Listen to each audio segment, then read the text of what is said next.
நீங்கள் வசிக்கிற வீடு மிகச்சிறியதாக இருந்தால் அந்த வீட்டில் கணவன் மனைவி ரொம்ப மகிழ்ச்சியாக இருப்பாங்க. ஏன்னா அவங்களுக்கு அந்த வீட்டில் வேறு என்ன சந்தோஷம் இருக்க முடியும்? வீடு சின்னதாக இருக்கும்போது அந்த வீட்டில் வேறு என்ன சந்தோஷம் இருக்க முடியும்? மகிழ்ச்சியாக இருக்கிறது தான் சந்தோஷம். அந்த கணவன் மனைவி அன்பாக பாசமாக இருக்கிறது தான் அந்த வீட்டிற்கான பெருமையாக மாறிவிடுகிறது. அந்த வீட்டில் இருப்பதற்கான சந்தோஷமாக எது மாறுதுன்னா, அந்த வீட்டில் இருக்கிறவங்க எப்படி சந்தோஷமாக இருக்கிறாங்க, அன்பாக இருக்கிறாங்க, பாசமாக இருக்காங்க, காதல், இதுதான் அந்த வீட்டோட பெருமை. நீங்கள் பெரிய வீடு கட்டுறவங்களுக்கு எது பெருமை அப்படின்னா, எங்கள் வீட்டில் சோபா இருக்குது, டிவி ரூம் இது பாருங்கள், என்கிட்ட வாஷிங் மிஷின் இருக்குது, ஃப்ரிட்ஜ் இருக்குது, அது இருக்குது, இது இருக்குது, கார் ஷெட்டு, இது 2-3 வேலைக்காரங்க அப்படின்னு சொல்லிட்டு இதைத்தான் பெருமையாக சொல்லுவாங்க. அப்போ வீடு சின்னதாக இருக்குது அப்படின்னா அப்போ அவங்க எதை பெருமையாக சொல்லுவாங்க? எங்கள் வீடு பாருங்கள் அப்படின்னு அப்படி சுற்றி காட்டுறதுக்கு அங்கே ஒன்றுமே கிடையாது. அப்படி இருக்கும்போது ஒரு பெருமையாக அப்போ அவங்களால எதை பெருமை, அவங்களுக்குன்னு ஒரு பெருமை தேவைப்படுது. மற்றவங்களுக்கு காமிக்கிறதுக்காக, மற்றவங்ககிட்ட தன்னை பறைசாற்றுவதற்காக ஒரு பெருமை தேவைப்படுகிறது. அந்த பெருமை தான் இந்த அன்பு, பாசம். நாங்கள் சந்தோஷமாக இருப்போம், என் வீட்டுக்காரரும் நானும் நல்லா சந்தோஷமாக இருப்போம், எப்போ பார்த்தாலும் சந்தோஷமாக இருப்போம். அது மாதிரி பிள்ளைகள் நாங்கள்லாம் ஒன்றா உட்காந்து அவ்வளோ கலகலன்னு சிரித்து பேசிட்டு ஏதாவது விளையாண்டுட்டு அப்படி ஜாலியாக இருப்போம் அப்படின்னு இதைத்தான் அந்த உறவு முறையை தான் பெருமையாக பேசுவாங்க இந்த வீடு சின்னதாக இருக்கிறவங்களுக்கு. அதே வீடு பெருசாகிடுச்சுன்னா, பெரிய வீடாக இருந்துச்சுன்னா, இது இந்த டைல்ஸு, இது இப்போ ரீசெண்டாக வந்த டைல்ஸு, எனக்கு இந்த மாடல் பிடிக்கல, அதனால் நான் இந்த பீரோவை மாற்றிட்டேன். அப்புறம் அந்த சோபா அது பழைய மாடல், அதனால் இப்போ புதுசாக ஒன்று இறக்க போகிறேன். இந்த டைனிங் டேபிள் பார்த்திங்கன்னா இது ரொம்ப ரேர் பீஸு, அப்படி இப்படின்னு இந்த வீட்டுக்குள்ளே பல வித ஆடம்பர பெருமைகளை பேசுவாங்க. ஆனால் ஒரு அன்பான அப்போ ஏதாவது ஒரு பெருமை தான் நீ தேடிக்க முடியும். வேறு வழியே இல்லை.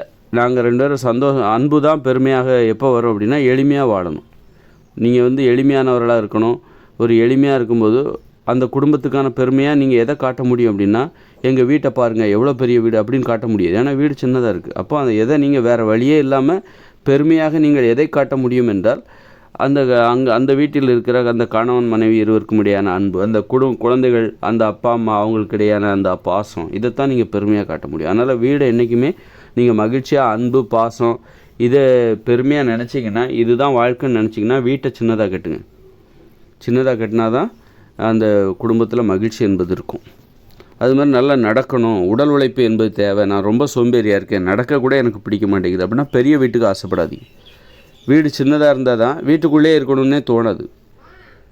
வீட்டை விட்டு வெளியில் போய் நடந்து போயிட்டு வரலாம். வீடு பெருசாக இருந்துச்சுன்னு வச்சுங்க, ஹாலு, பால்கனி, மொட்டை மாடி அப்படி இப்படின்னு பெருசாக இருந்துச்சுன்னு வைங்க, பூஜை ரூமு, சமையல் ரூமு, அது இதுன்னு பெருசாக இருந்துச்சுன்னா வீட்டுக்குள்ளேயே நடக்க ஆரம்பிச்சிடுவாங்க. மொட்டை மாடிலே வாக்கிங், வீட்டுக்குள்ளேயே கொஞ்ச நேரம் பால்கனி, கொஞ்ச நேரம் பெட்ரூமு, கொஞ்ச நேரம் அந்த ரூமு இந்த ரூம்னு சொல்லிவிட்டு வீட்டுக்குள்ளே வித்தியாசமான ஒரு அனுபவங்களை தேட ஆரம்பிச்சிடுவாங்க.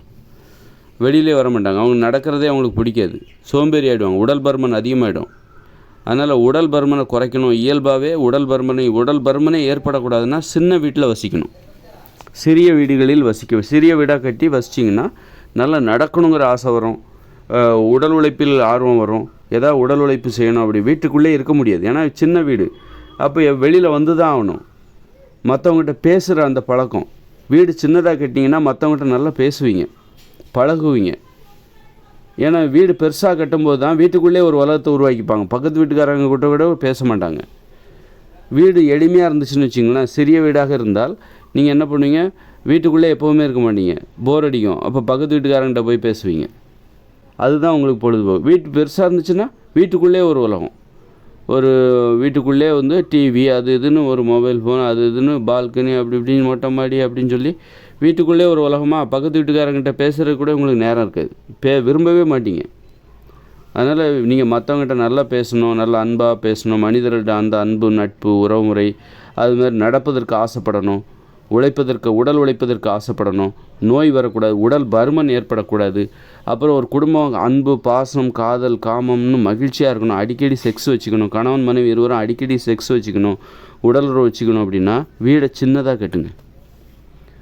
அப்போ தான் அடிக்கடி ஒரு வீடு சின்னதாக இருக்கும்போது அந்த வீட்டில் உள்ளவங்க அடிக்கடி பார்த்துப்பாங்க. இப்போ வீடு பெருசாக இருக்குன்னா வீட்டுக்குள்ளே இருந்து ஃபோன் பண்ணுவாங்க, நீங்கள் எந்த ரூமில் இருக்கீங்க அப்படின்ட்டு. நாங்கள் பாரு மேலே இருக்கோம் பாரு, ஃபஸ்ட் ஃப்ளோரில் அந்த கடைசி ரூமில் இருக்கோம் பாரு அப்படின்னு ஃபோன் பண்ணுவாங்க. அந்த மாதிரி அதனால் வீடை என்றைக்குமே பெருசாக கட்டணும்னு ஆசைப்படாதீங்க. அன்பு இடைவெளி அதிகமாகிடும். நம்ம நெருக்கமாக உறவு முறைக்குள்ளே ஒரு நெருக்கம் இருக்கணும், ஒரு இடைவெளி குறைவாக இருக்கணும். அப்போ சின்ன வீடாக கட்டணும். அதே நேரத்தில் சின்ன வீடாக கட்டிட்டு ஒரு சின்ன ரூமு அதுக்குள்ளே எல்லோரும் வரிசையாக படுத்து தூங்கணும் அப்படி கிடையாது. வீடு சின்னதாக இருந்தாலும் ஒவ்வொருத்தருக்கும் தனித்தனி அறை இருக்க வேண்டும். அந்த அறைக்குள்ளே கழிவறை, குளியலறை, சமையலறை இருக்க வேண்டும். அவரவர் வேலையை அவரவரே செய்ய வேண்டும். எல்லாத்துக்கும் தனித்தனி ஒரு குடும்பங்கிறது ஒரு வளாகம்னு வச்சுக்கோங்க, ஒரு காம்பவுண்டு சுவர். அதுக்குள்ளே ஒரு குடும்பத்தில் 4 பேர் இருக்காங்கன்னா 4 வீடுகள் இருக்கணும். அம்மா, அப்பா, 2 பிள்ளைகள், இப்படி 8 வயசுக்கு மேலே உள்ள ஒவ்வொருத்தருக்கும் தனித்தனி வீடு. அதுக்குள்ளே ஒரு வீட்டுக்குள்ளே ஒரு சின்ன படுக்கையறை, ஒரு 10 அடி அகலம் 10 அடி நீட்டத்துக்கு ஒரு படுக்கையறை, அப்புறம் ஒரு கழிவறை, ஒரு குளியலறை, சமையலறை இருக்கணும். இதுதான் ஒரு வீடு, ஒருவர் வசிப்பதற்கான வீடு. அப்படியே 4 பேர் இருக்காங்கன்னா 4 வீடு, இது கொண்டு 4 வீடு தனித்தனியாக இருக்கணும். அப்புறம் சுற்றி காம்பவுண்டு சரி. இதுதான் ஒரு குடும்பம். இப்படி தான் ஒரு குடும்பம் இருக்கணும். இப்படி இருந்துட்டால் அவங்கவுங்க வேலையை அவங்கவுங்க தான் செய்யணும். ஒருத்தர் வீட்டுக்குள்ளே இன்னொருத்தர் போகக்கூடாது. அப்பா வீட்டுக்குள்ளே அம்மா போகக்கூடாது, அம்மா வீட்டுக்குள்ளே அப்பா போகக்கூடாது. அப்போ அப்பா அம்மாவும் தாம்பத்திய உறவை எப்போ மேற்கொள்வாங்க? அதுக்குன்னு தனியாக ஒரு வீடு இருக்கணும் ஒரு குடும்பத்தில். இந்த மாதிரி தான் இதுதான் எளிமையான வாழ்க்கை. இப்போ இன்றைக்கி பார்த்திங்கன்னா தனித்தனி இந்த நடுத்தர வர்க்கத்தினருக்கும் ஏழைகளுக்கும் அவங்க வீட்டுக்குள்ளே தனிமையாக ஒரு அறை என்பது கிடையாது. அப்போ அதுக்கு பேர் என்னது? அது எளிமையா அப்படின்னு பார்த்தா அது ஏழ்மை அல்லது கஞ்சத்தனம். தேவையான இது கூட பூர்த்தி செய்யாமல் தனிமை என்பது ஒவ்வொருத்தருக்கும் இருக்கணும். அப்படிப்பட்ட வீடு தான் ஒரு சரியான வீடு. அதனால் வீடு சின்னதாக இருக்கணும். அதே நேரத்தில் தனித்தனியாக அவரவர் வேலையை அவரவரே செய்வதற்கான தனித்தனி வீடாக இருக்க வேண்டும். ஒரு வீட்டில் 4 பேர் இருக்காங்கன்னா 8 வயசுக்கு மேலே உள்ளவங்க 4 பேர் இருக்காங்கன்னா 4 பேருக்கு 4 வீடு இருக்கணும், சுற்றி காம்பவுண்ட் சுவர். ஆனால் இருப்பிடம் அவங்களுக்கான வீடுங்கிறது சின்னதாக இருக்கணும். அப்போ தான் அவங்க வீட்டுக்கு வெளியில் மற்றவங்ககிட்ட பேசுவாங்க, மற்றவங்ககிட்ட பழகுவாங்க. வீடு சின்னதாக இருந்தால் வெளியில் வருவாங்க, நடப்பதற்கு ஆசைப்படுவாங்க. அப்புறம் அவங்க அந்த வீடு சின்னதாக இருக்கும்போது அப்போ அவங்க அன்பு, பாசம் அதுதான் அவங்களுடைய பெருமையாக தெரியும்.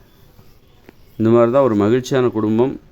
அது எப்படி ஒரு குடும்பத்தில் மகிழ்ச்சியை நிலைநாட்டுவது எப்படி என்பதற்கு இதான் விதிமுறை. ஒரு குடும்பத்தில் ஆரோக்கியமாக இருக்கணும், நோய்கள் வரக்கூடாது, உடல் பருமன் ஏற்படக்கூடாதுன்னா வசிக்கிற வீடு சிறியதாக இருக்க வேண்டும்.